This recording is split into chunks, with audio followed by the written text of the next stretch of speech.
The ride from the airport took several hours. The cab carried me down streets I used to know, but that now felt distant and unfamiliar. The gray backs of old apartment blocks stood scattered under the low, heavy sky. Faded convenience stores along the way looked abandoned. Even the trees by the road seemed exhausted. When the car finally turned into the lot, I felt a wave of nausea, like I was rising from deep underwater where there hadn't been air in a long time. Nothing here had changed. The same cracked walls, peeling entrances, the narrow passage between garages where the older kids used to sneak off to smoke. Even the swings on the playground seemed the same, only now they were moved by the wind instead of children's hands. I stepped out of the cab, pausing for a moment at the entrance.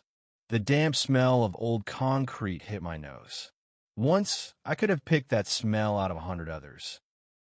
The building, the yard, the staircase, every crack in the steps had been part of my world back then. Now it all felt like a stage set for someone else's past. It had been long overdue. I just couldn't make myself come. But now there was no more putting it off. I took a deep breath and pulled the heavy door open. Darkness had gathered in the corner of the first floor. Around the bend was the entrance to the basement.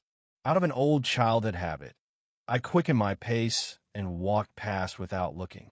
Suddenly, a door slammed, and I heard, "Well, look who's back." It was old Mrs. Jenkins from the first floor, small, stooped. Her eyes were narrow and sharp. She recognized me instantly. There was something strange in her gaze, not just surprise, but something else. "Haven't been around in a long while." She shook her head, almost scolding. "She was waiting for you." It took me a moment to realize who she meant. My heart sank. My mother. I had really left, shut myself off, lived my own life, didn't call as often as I should have, didn't visit. And now it was too late. "Yeah," was all I managed to say. Mrs. Jenkins looked at me for another second. In her eyes flickered not only reproach, but pity. Then she shrugged, muttered something under her breath, and shuffled out of the building. I kept going. The stairwells were gloomy, the walls scribbled over with marker. A bulb on the third floor flickered, throwing ragged shadows. My heart started to beat faster for no reason. My fingers clenched the keys in my pocket. I hadn't been here in over 10 years, but my legs remembered the way. Fifth floor, apartment on the right. The door opened reluctantly with a strained creak. The smell of an old apartment hit me at once. Dust, stale air, and something else that made me uneasy for a moment. I stepped inside and closed the door behind me. It was cold, dark. It felt like no one had lived here for 100 years, though I knew that wasn't true. I dropped my bag in the entryway and switched on the light. The bulb flickered, pushing the shadows back. Dim yellow light revealed the details. Peeling wallpaper, chipped baseboards, a darkened mirror in its frame where my reflection looked blurred. All of it was my mother's things, her world, the one I had been absent from for so long. I left this place when I was 18, right after high school. Back then, it felt like another life was waiting ahead of me. More spacious, lighter, without that crushing sense of narrow walls. I didn't look back, didn't miss it, didn't return. First came college, then work, a new apartment, new people, and after a while I simply grew used to the idea that this city wasn't mine anymore, that my mom was somewhere far away, and that calling her once a month, or even less, was good enough. When she called, I picked up only half the time. When she wrote, sometimes I forgot to answer it all. Not out of spite, not because I didn't love her. It was just that something in those calls reminded me of what I had long left behind, of a past I didn't want to touch. I didn't know she had died. It was a neighbor, some distant acquaintance of my mother's, who finally managed to reach me. 3 weeks had already passed. "We thought you, or someone, would come for the body, but you never answered. They found Mom here, in this apartment, in the kitchen, next to a stool where a cup lay spilled on the floor. A stroke. Just like that. The body had been there for a week before the neighbors smelled it and raised the alarm. I hadn't come for the funeral. I couldn't. It all felt unreal, like it hadn't happened to me, like it hadn't happened to her. And by the time the truth set in, it was already too late. But now I was here. 6 months later. I had to go through her things, sort the papers, clear it all out. Just a formality, just a task that needed to be finished. I walked slowly down the hallway. The wallpaper was different here, a warm peach color with a faint texture. Mom had put it up after I left. She had changed the furniture too, but the floorboards creaked the same as ever. I stepped into the living room and stopped. Photographs hung on the wall. Me, small, with skinned knees and a ridiculous haircut. Her, young, laughing. I had forgotten what her laugh sounded like. I couldn't even recall her voice. The air was thick with silence, broken only by the faint squeak of swings outside, rocking in the wind. I opened the balcony door, and damp autumn air poured into the room. The courtyard stretched out before me, familiar and foreign at once. The playground was empty. The bench by the entrance sat vacant. Once, old ladies always gathered there, watching our every move.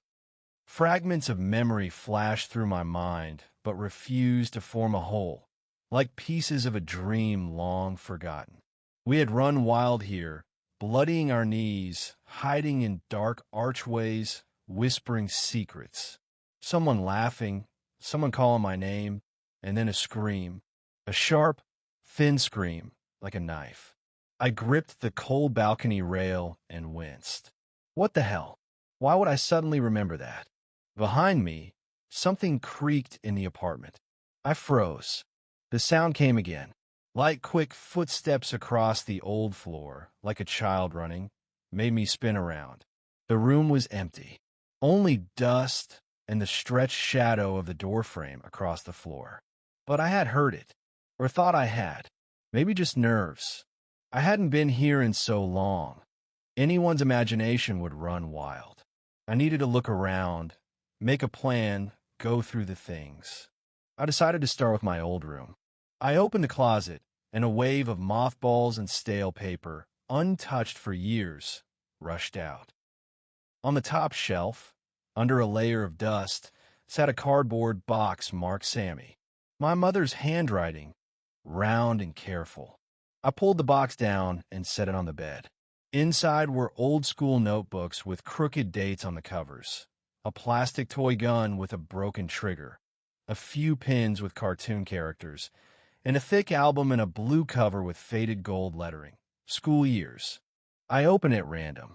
The photographs had yellowed, but the faces were still clear. Here I was about 10 years old, in a brand new suit. Shoulders too wide, tie crooked. Mom stood beside me, smiling, though her eyes, and looked tired. And there were my friends, Danny, Victor, and me, standing by the swings, hands behind our backs, our mouths stretched into identical grins. The next photo, bikes tossed into the bushes while we, shirts off, lay in the grass by the river. Danny raised a fist at the camera. Victor made a face. Next page, a dried maple leaf pressed between the sheets. As kids, we collected leaves every fall. Tucked beneath it, I found a note, folded into a neat triangle. Child handwriting. Today at 5 o'clock by the basement. Bring a flashlight. Something stirred in my stomach.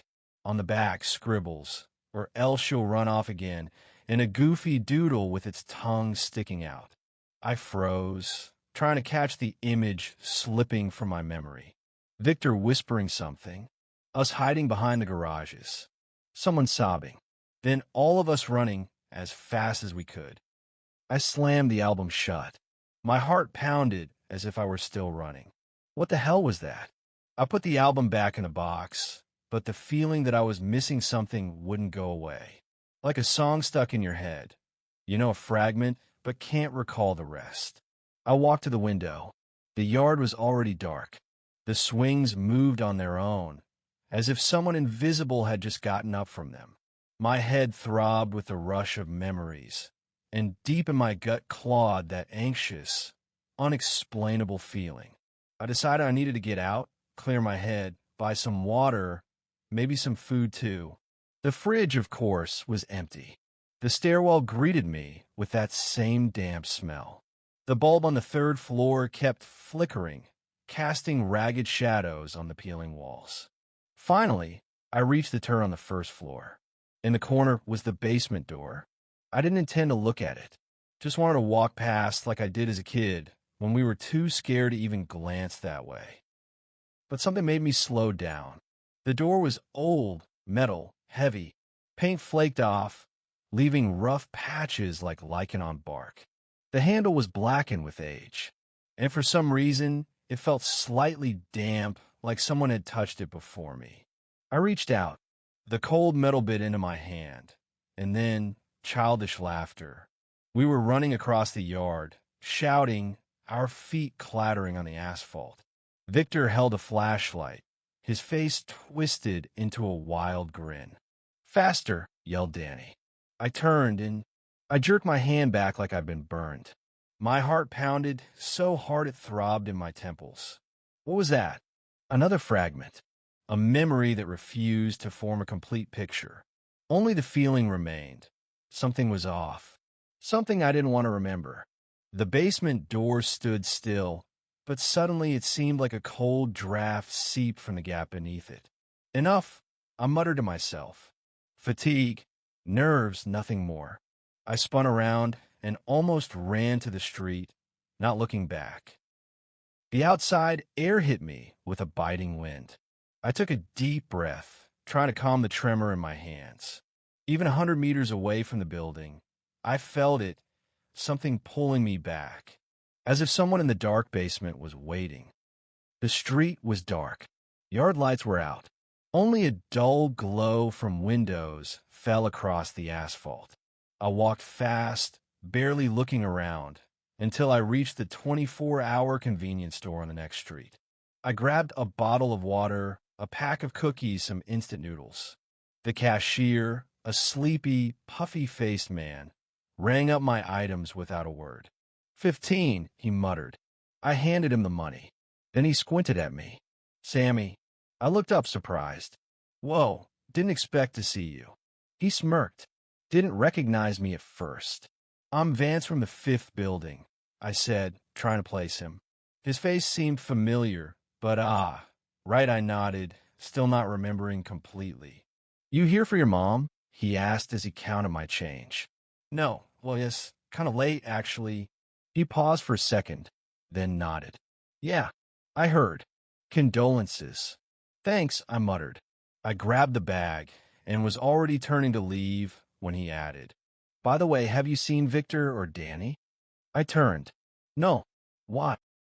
Nothing, he shrugged. They, like you, moved away a long time ago. But Victor, he came back last year. Said he needed to help his parents with some stuff. And nothing. He left the next day. Just left everything behind.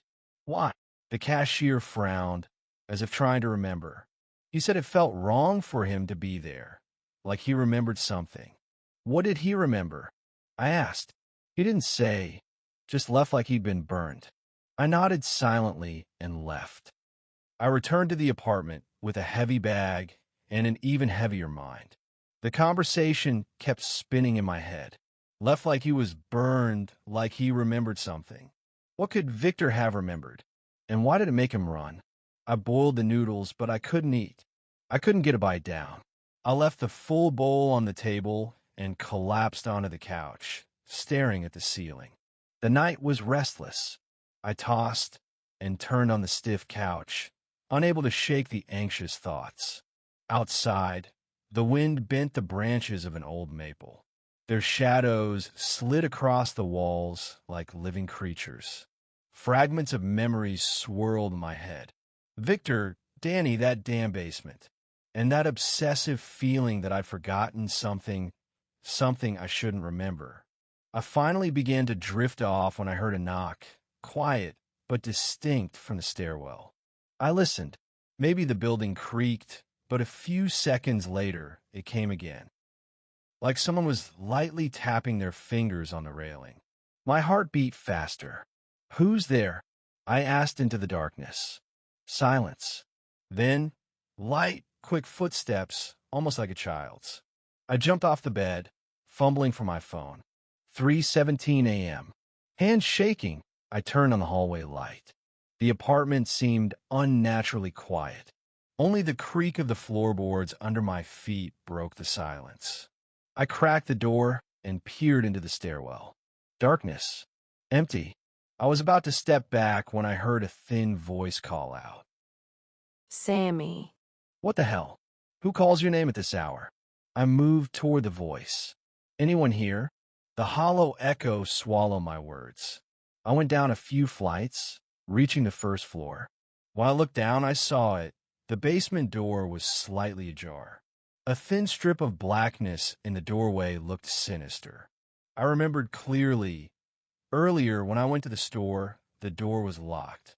Goosebumps crawled over me, my entire body screaming, "Leave."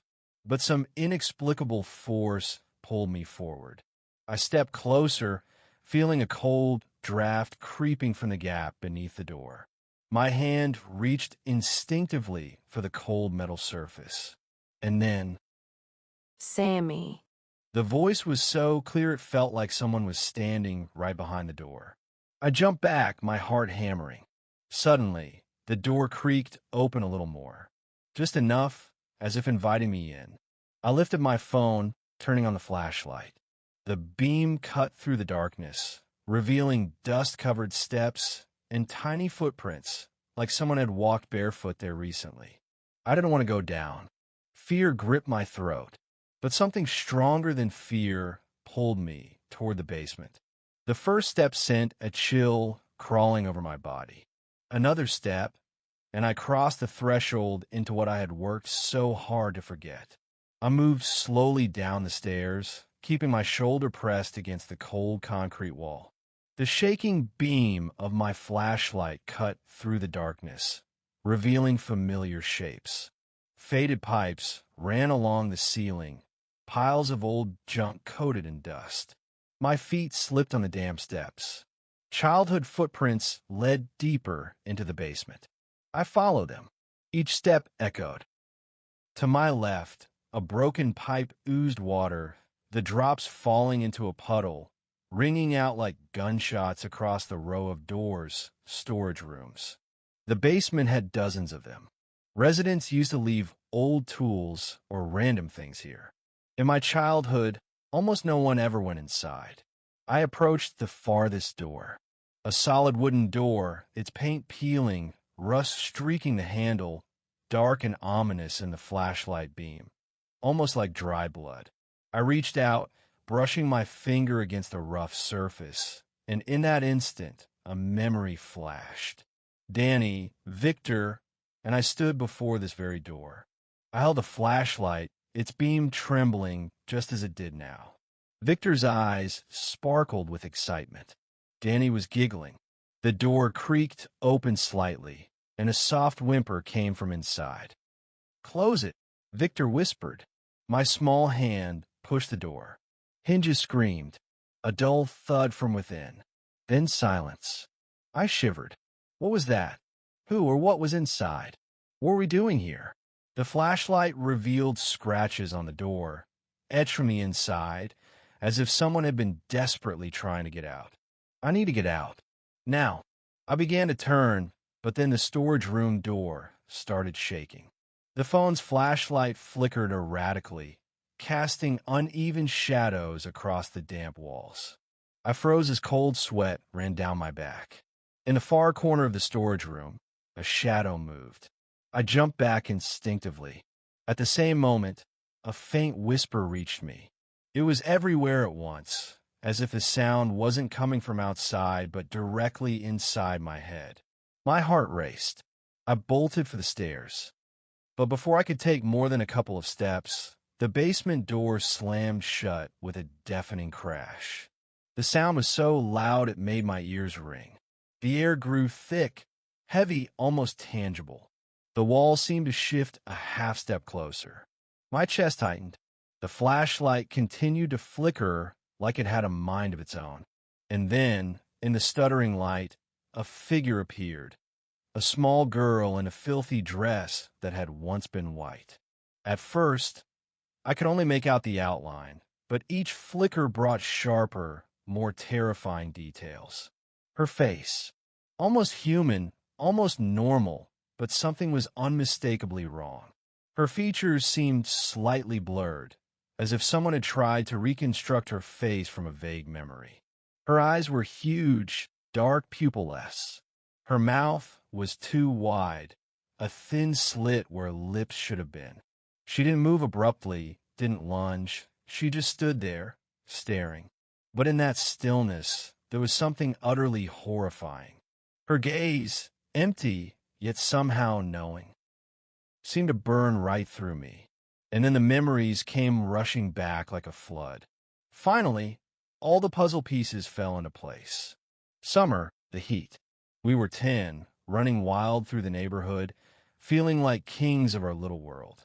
And she, Lila, the shy girl from apartment 3, always hovering nearby like a pesky fly. "Let's scare her," Victor said back then. And we, without hesitation, agreed. We lured her into the basement, claiming we had found treasure. She trusted us, naive and innocent. "In here, in this storage room," Danny whispered, pointing to the very door. We shoved her in and slammed it shut. Victor, laughing, wedged a rusty nail in the crack so she couldn't get out. "We'll be back soon," we said, running away, laughter choking us. But then we forgot. Dinner called us home. The next day, rain poured and the whole block searched for the missing girl. I remember her mother, tear-streaked, going door to door, asking if anyone had seen her daughter. We stood aside, exchanging guilty glances, silent, too scared to confess. A week passed before she was found in that same storage room. Adults whispered about the horrifying scene inside. I didn't listen, plugged my ears, ran away. All 3 of us pretended we knew nothing. Gradually, I truly forgot. My mind erased the memories, hiding them so deep they didn't surface even in dreams. And now Lila stood before me, not alive, not dead. Her fingers, long and spindly, reached toward me. You promised to come back. No anger, only endless, soul-chilling sadness. Her frail fingers brushed my wrist. Cold shot through me, but I didn't pull away. "I remember you now," I whispered into those huge, empty eyes. "Forgive me." She shook her head. Her mouth moved, yet no words came, just a soft rustle, like autumn leaves underfoot. She didn't want apologies or confessions. She wanted me to finally see the truth about myself, that day who I really was. I understood then it wasn't revenge. It was justice. The flashlight died completely. An invisible force pushed me into the cramped storage room. The door slammed shut. Strangely, I felt no fear, only relief. At last, I had stopped running. And somewhere above, in the courtyard, the wind still swung the swings. They creaked just like they did 20 years ago, the day we laughed for the last time, unaware that from that moment, none of us would ever be the same again. Like and subscribe. The real horror is yet to come.